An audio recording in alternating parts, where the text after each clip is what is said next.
आता श्रावण महिन्याची सुरुवात झाली हो.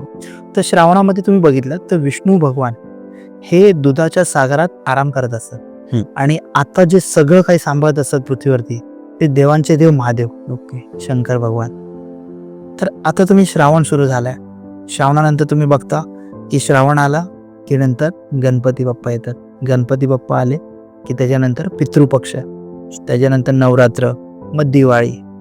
मग हा जो वेळ आहे तर प्रत्येक गोष्टीला वेळ दिलेला आहे. परमेश्वराने शास्त्रामध्ये सगळं लिहिलेलं आहे, पूर्ण गोष्टींचा अभ्यास करून.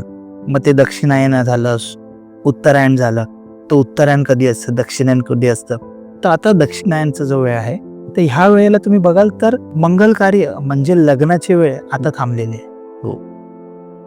आता तुम्ही तुमची स्पिरिच्युअल ताकद वाढवू शकता, म्हणजे आध्यात्मिक शक्ती वाढवू शकता. श्रावण महिन्यामध्ये बघा उपासना जास्त चालते, सोमवारची उपासना झाली. श्रावण मध्ये जास्त मांसाहार खात नाहीत लोक.